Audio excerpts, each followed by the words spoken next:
The new Boost Mobile network is offering unlimited talk, text, and data for just $25 a month for life. That sounds like a threat. Then how do you think we should say it? Unlimited talk, text, and data for just $25 a month for the rest of your life? I don't know. Until your ultimate demise. What if we just say forever? Okay. $25 a month, forever. Get unlimited talk, text, and data for just $25 a month with Boost Mobile forever. After 30 gigabytes, customers may experience slower speeds. Customers will pay $25 a month as long as they remain active on the Boost Unlimited plan. My dad works in B2B marketing. He came by my school for career day and said he was a big ROAS man. Then he told everyone how much he loved calculating his return on ad spend. My friends still laugh at me to this day. Not everyone gets B2B, but with LinkedIn, you'll be able to reach people who do. Get a $100 credit on your next ad campaign. Go to linkedin.com/results to claim your credit. That's linkedin.com/results. Terms and conditions apply. LinkedIn, the place to be, to be. Hello and welcome, and thanks for joining me for this episode of Stray Thoughts. I'm Damian Robb, writer, podcaster, and educator, and on this podcast I try to cobble together some stray thoughts into messy but meaningful essays. It's a kind of audio blog, so much so that you can also read the episodes and see any associated images by going to damianrobb.com/stray thoughts. So let's do it. Let's share some stray thoughts. And for this one, I want to talk about the majesty of the Dolomites.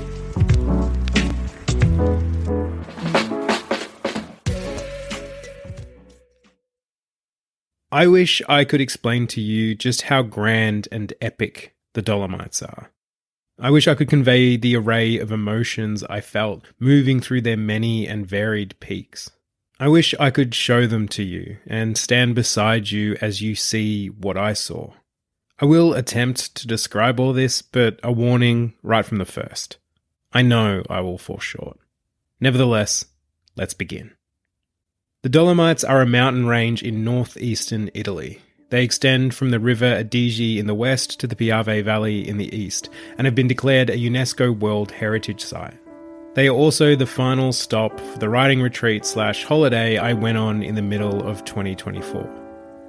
The bus trip there was already delivering some views. It only took 40 minutes, but it passed through some gorgeous small towns which became more mountainous as we went, and so I couldn't help but play the fool's game of trying to take photos from a moving vehicle. I took maybe a dozen.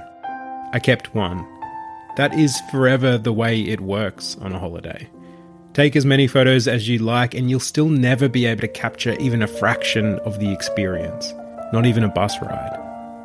But that's okay. Because I think the real role photos play is later, once we're back home, when they become a key that unlocks the memory of the experience in your mind. Right now, I am looking at that one photo I kept, and while it wouldn't be especially astounding or atmospheric to you, for me, it takes me right back to that bus ride. It makes me remember leaning over my bag to take it. Looking up, my arms growing slightly sore from holding out my phone, and waiting as the bus jostled beneath me for a single moment of stillness and timing. It makes me remember feeling the bittersweet ending of a reunion mixed with the anticipation of heading to a new location. It makes me once more feel that slightly dreamy headspace you get when looking out the window of a bus and watching the towns and trees and people pass by. With me in that instant, the true tourist, moving past it in an instant, seeing it all but never able to know it. 40 minutes from Bolzano to Ortici, and then we exited the bus and entered the Dolomites. We exited onto the side of a hill, unsurprising for mountain country. The hill stretched up towards our next accommodation, but we had to stop for a moment because the scenery around us was already stunning. I'm going to ask you to Google Ortici, Ortisei, and see it for yourself. Because even for incredible mountain towns, Ortici is something else. Behind us, the road rolled down toward the town, revealing the valley peppered with trees and peaked roofs, mountainsides reaching up around it. We turned and headed up, packs heavy on our backs as we made our way along the road. This road is the main one that leads from our accommodation to the town centre. When we arrived at the accommodation, they told us of the bus line that could take us into town, which seemed a bit silly since it was only a 10 to 15 minute walk, but while we never got the bus, it soon became obvious why others would, as the road's incline was no joke. But more on that later. First, our hotel. We were staying in a chalet called the Hotel Hartman, an adults-only establishment that was both luxurious and cosy, and whose rooms offered views of the valley and the peaks. Our room was comfortable and had a view of the mountains with the waterfall present in the middle. But it was the rest of the hotel that was truly impressive, as they had done an exceptional job at creating an ambience. Wood-panelled walls, plush chairs, a nature-centric decor and colour scheme, the soft crackle of a fire, and of course, not a child in sight. It should be noted here that the adults-only ruling of this hotel wasn't our reason for booking it, but I'll be lying if I said it wasn't also a nice little benefit. With so many comfortable places to sit and look out the many large windows, this place was a rider's dream. However, being only a short walk to a number of chairlifts that would take us up to some of the most spectacular scenery we had ever seen, it was also a hiker's paradise. These two impulses warred within me, but seeing as how I can write anywhere, and that these mountains only exist here, it wasn't a very drawn-out battle. We checked in, dropped off our luggage, and headed back down the road and into town. We literally had our pick of mountains to go up, with 3 accessible from the centre of town and all surprisingly different in their landscapes. We ultimately just had to choose one, and so for that first day we went with Cicada. By this point, we were bubbly. The town, the hotel, the mountains, it was all so beautiful and exciting. It felt like we had stepped through a postcard and into the ideal version of what we liked best. Once more, I boarded a chairlift, and once more it took me up. The town falling away, the mountain growing closer, another spectacular view spreading out beneath me. I'm happy to say this never failed to impress. As previously stated, I am a mountain pervert, and so the sight of rising up beside one will always titillate. But it was still nothing compared to what awaited us at the top. Here is where I fall short. I could tell you that from the edge of the mountaintop, we looked out onto the valley we had just come from, now able to see it all with a bird's eye view that was visually jaw-dropping, and which also gave you that wonderful perspective that the world is a giant place and we are small things scurrying around on top of it. I could tell you that when we turned to our left, we next saw layers of mountains, the frontmost grassy, the middle tree-covered, and the furthest ones rocky, craggy, and white. I could tell you that from there we turned and looked at the mountaintop proper, the view we would spend the rest of our day walking around and photographing, and that it had a steep face which was grass and lake covered, crisscrossed with paths and mountain huts waiting to serve us beer and food, around which were rocky peaks so sharp and severe and captivating that they were world famous. I could tell you all that, but it would still fall short. Better that I show you some photos, which you can see at damianrobb.com/stray thoughts, but better still that you see it for yourself. Only then will you get the full experience. So to save me from writing "the mountaintop was beautiful" in a dozen different ways, I'll just tell you what we did. But please know as we progress that the mountaintop was indeed beautiful. We decided to start at the highest point. We consulted a map and saw that the main lookout, famous on Instagram, was up and to our right. We headed toward it and were immediately met with a path which, if it wasn't a 45-degree angle, certainly felt like it. It is amazing how quickly you can get out of breath when walking against gravity, which of course was only made worse by the high altitude. We huffed and puffed our way to the top where a crowd of people waited.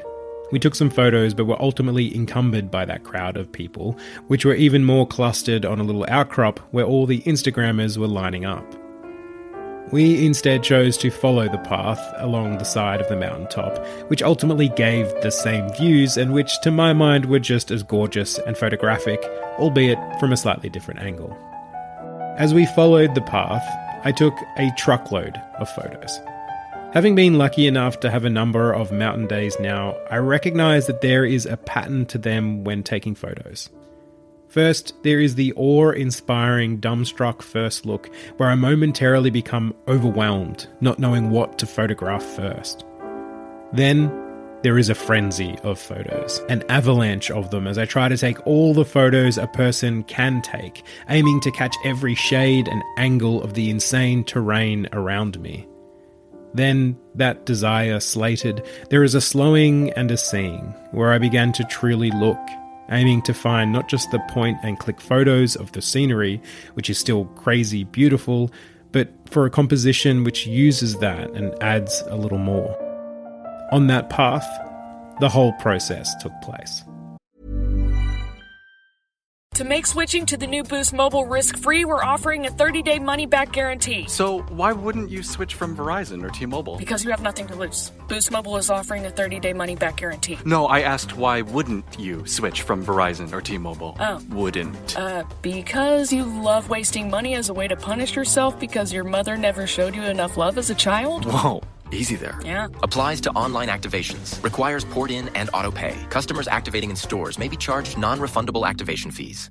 Hey, Prime members. Are you tired of ads interfering with your favorite podcasts? Good news. With Amazon Music, you have access to the largest catalog of ad-free top podcasts included with your Prime membership. To start listening, download the Amazon Music app for free or go to amazon.com/ad-free podcasts. That's amazon.com/ad-free podcasts to catch up on the latest episodes without the ads. They say opposites attract. That's why the Sleep Number Smart Bed is the best bed for couples. You like a bed that feels firm, but they want soft? Sleep Number does that. You want to sleep cooler while they like to feel warm? Sleep Number does that too. J.D. Power ranks Sleep Number #1 in customer satisfaction with mattresses purchased in-store. And now save 40% on the Sleep Number Special Edition Smart Bed plus special financing. For J.D. Power 2023 award information, visit jdpower.com/awards. Only at a Sleep Number store or sleepnumber.com. See store for details. We followed it around the rim of the mountaintop, moving towards a series of sharp, craggly peaks which stuck up out of the earth like shark fins. Above us flew a large black bird, gliding in every direction in the rising thermals. Below us, the mountain face rolled downwards. From our vantage point, and with a lack of trees, it felt like looking down at a map, with us able to see every trail and hut. So we chose one and headed towards it. The hut was bustling with people, making it hard to find a seat at a table. We managed to get one outside on the large wooden deck that was also in the process of becoming even larger, and ordered some beers. The wind blew as we listened to the conversation around us, much of it in languages we didn't understand. Our beers arrived and we drank deep, the novelty of getting good service and good beer on top of a mountain still not lost on us. A group of young lads with what I think were Eastern European accents asked if they could join our table and soon ordered their own round of food and drinks. We polished off our own in this strange but pleasant temporary community and then continued on, this time heading for a small lake we could see further down the mountain's face. As previously stated, Cicada's face is cut at a sharp angle, which meant as we walked there was very little flat, and instead we were always moving up or down. At this stage, apart from our initial incline, it had mostly been down. That was about to change. After tipsily sloshing around the outside of the small lake, we headed across the mountain face, making our slow, winding way back to where we started. First though, we took the wrong path. One we quickly realised was going to add a few extra hours to our day, and so backtracked and went cross-country for a beat until we were back where we were supposed to be. Then it was time to head up. The incline was slow at first, only gradual, as though letting us become accustomed to it. Then it went balls to the wall. Up, with even more up waiting for us. We did it in chunks, tiny legs from one self-determined point to the next. Each time I would bustle ahead, as I prefer to get a fast-paced rhythm going where I'm breathing deep and sweating freely, whereas Holly prefers the slow and steady approach, plodding consistently, the tortoise to my hare. My way necessitates breaks to regain my breath and wipe the sweat from my brow, and each time I would stop and wait for my wife to catch up, and each time I would turn and once more look at the stupidly beautiful scenery, panting, legs and lungs sore, dumbstruck at what I was seeing. We continued this until we made it back to the chairlift, then headed down into town. We were the definition of pooped at this point, legs like jelly after the last hour and a bit of incline, and so decided we would get takeaway for dinner back at our hotel. Problem was, first we had to get back to our hotel. Remember earlier when I told you that the road from the centre of town up to our hotel was no joke? Well, here is where we definitely weren't laughing. We forced our already wobbly legs up one more incline, both so slow that to anyone watching it probably didn't seem like we were moving at all, like one of those time lapses of plants where it isn't until it's sped up that you can even see its motion. As for the takeaway, we went on the local version of Menulog and saw that there was exactly one restaurant in the area that would deliver, which if nothing else made the decision easy. We ordered some kebabs and waited hungrily for our food to arrive. It was glorious. The next day, our legs somewhat recovered, we did it all again. This time we were heading up to Alpe d'Soucy, also known as the Alpine Meadows. Of all the insanely beautiful walks I went on for this trip, this one found a new level, the top level, heaven on earth. Even now I am looking at the photos and still can't believe that it was and is real. It looks like something that should only exist as fiction. Its perfect mind-boggling beauty so idyllic and picturesque that it nearly had me in fits of laughter. I felt manic, hopped up, like I wanted to race across its wide, rolling, just as green as you could wish for fields towards the sharp and startling mountains that rip themselves up and out of the horizon. Let's talk about those peaks for a moment, because they are unique, harsh and grey and pointed, for which there is a very good reason. The Dolomites are also known as the Pale Mountains, and take their name from the carbonate rock dolomite, which gives them a washed-out white and grey look, which is all the more stark against the green, vibrant fields that run below. I once more implore you to take out your phone and Google a photo. Alpe d'Soucy, Alpine Meadows, Dolomites, whatever you need to type in, because only then will you be able to see and understand this incredible contrast, and perhaps feel what I felt. Awe, plain and simple. Walking around those meadows will remain as one of my favourite memories. Despite my initial mania, it is an incredibly calming place, and our day spent meandering around them was rejuvenative. On a bad day now, I can stop and picture them and once more feel that weightless sense of freedom such scenery inspires. That afternoon, we returned to our accommodation, once more taking tired legs up that taxing incline. But this time, we took a detour, because we had some treasure to find. Cut to almost a year earlier, when my parents were in the same town doing the same activities, and we, knowing we would be there months later, almost jokingly told them to leave us something to find. They obliged, and on their return excitedly told us that at that moment something was hidden somewhere in the town waiting for us. This something would have to weather the frozen winter and then its unthawing. It would have to be easy enough for us to find while also not being found by any passers-by. It would have to patiently wait for our arrival and us to find it. A day earlier, I had messaged my parents to request a clue for how to find this something. Its method of delivery, something my dad had been stewing over for months. He sent through a poem. It read, "We've made it easy peasy to find your souvenir of Ortiz. At the base of a secret chalet where the children are not permitted to play, there lies a path where trains once ran and steps that lead up to the Hartman. Slither your hand under the crete and a little wrapped package you will greet. Be sure to find as it's both yours and mine and will be a great memory of our shared experience of Ortiz." So we walked up a path where trains once ran, and which connected to the back of our accommodation, also known as the Hartman Chalet, also known as an adults-only establishment where kids cannot play. We searched around and found nothing. We checked under storm grates, sure if anything had been hidden in them, it would have been swept away long since, and sure enough came up with bubkiss. So we video called my parents, telling them we were stumped, and after Dad explained that crete was short for concrete, we were on the money. And so then, with me and my parents watching from half a world away, Holly reached under a loose slab of concrete. She felt around and her fingers found a plastic bag, one that had gone untouched since my parents had placed it there many months earlier. She pulled it out, and inside was a rock. This was already exciting enough, just through the implausibility of finding an untouched treasure left by our family in the heart of the Dolomites. But when Holly freed the rock from the bag, something interesting happened. It split open. Now she was holding two perfect halves. On the inside of one was written Dame and Holly, or TC, June 24. And on the other, Sue and Pete, or TZ, September 23. It was a quality souvenir indeed. We thanked my parents and confirmed that once we were back home again, we would return their half of the rock. We had one last day in OTC, which was full of grey skies, and so we went on one last walk, keeping it to lower ground this time, and then spent the rest of the day mostly reading and writing back in the luxury of our child-free accommodation. The next day, we would venture further into the mountain range and to our very last stop. But I'll tell you about that next time.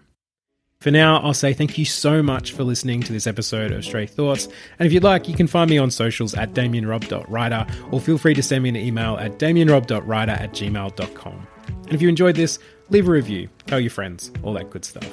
Otherwise, I look forward to talking to you next time and sharing some more Stray Thoughts. And until then, why not make a plan to bury some treasure for your friends? Because even if it's just a rock, it'll still feel like something wondrous.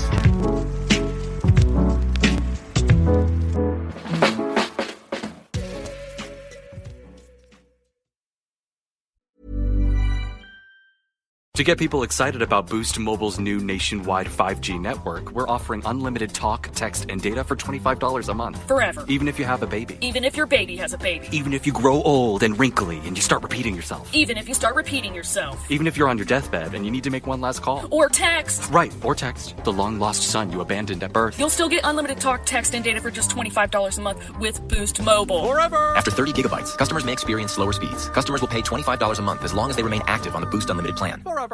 Fall is here, and if you want to sleep in the coziest bed imaginable, you have to start with Boll & Branch's best-selling 100% organic cotton sheets. You'll spend every night wrapped in buttery, breathable softness and feel your sheets getting even softer with every wash. Discover the difference with Boll & Branch's 30-night guarantee. Plus, get 15% off and free shipping on your first set of sheets. Visit bollandbranch.com and use code BUTTERY. Exclusions apply. See site for details. If there's one thing that my family and friends know me for, it's being an amazing gift giver.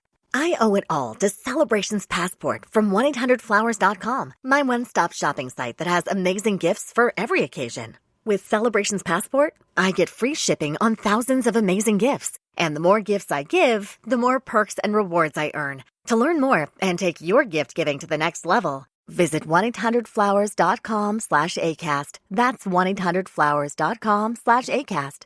We all have our own ways of getting business done. Are you an early bird powering through emails before the sun rises?